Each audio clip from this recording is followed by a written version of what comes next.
L'immigrazione cambia l'Europa. Il 29 giugno 2015 l'Inghilterra decide il primo sbarramento a Calais. Il 24 agosto un secondo sbarramento viene innalzato tra Bulgaria e Turchia.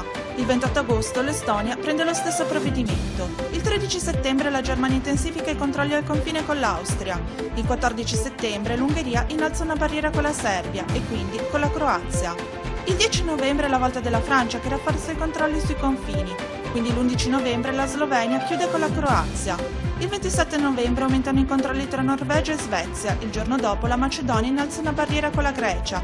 Il 4 gennaio 2016 la Svezia intensifica i controlli con la Danimarca e questa con la Germania. Il 19 gennaio l'Ungheria chiude con la Romania. Il 17 febbraio tra Austria e Slovenia è parzialmente chiuso un altro confine.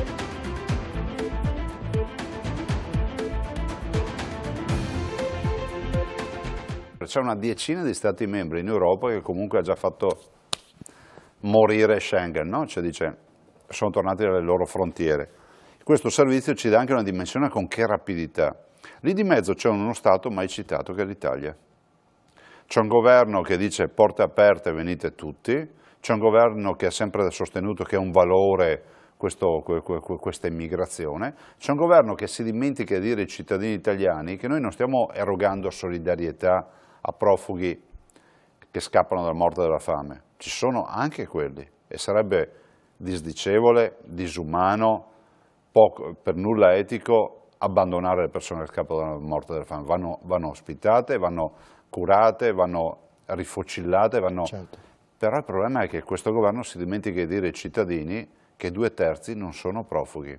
Vuol dire che ogni anno mediamente arrivano in Italia 200.000 immigrati. Quindi almeno 140-150.000 non sono scappati dalla morte e dalla fame.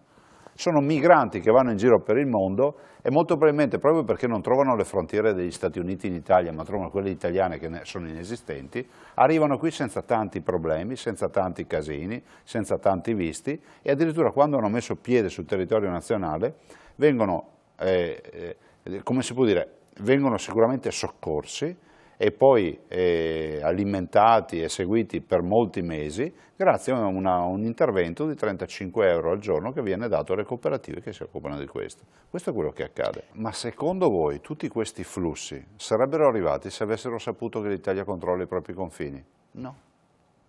Questa è la verità. Ma la verità ancora è che se arrivano qui sul territorio dei cittadini, noi sappiamo che fanno domanda per avere il riconoscimento dello status di rifugiato, dire dimmi che sono un profugo, che ho diritto a stare in Italia. Bene, dopo un anno 2/3 gli dicono no, tu non sei profugo, devi tornare a casa tua. Allora il terzo che è profugo sa che fine fa? Viene messo in strada, perché non vale più 35 euro al giorno, perché è in attesa dello status di rifugiato. Quindi il terzo che sono profughi vanno in strada e debbono arrangiarsi. I 2/3 che hanno avuto il diniego, cioè dopo un anno gli hanno detto no, fanno ricorso e restano qua minimo un altro anno e valgono 35 euro al giorno.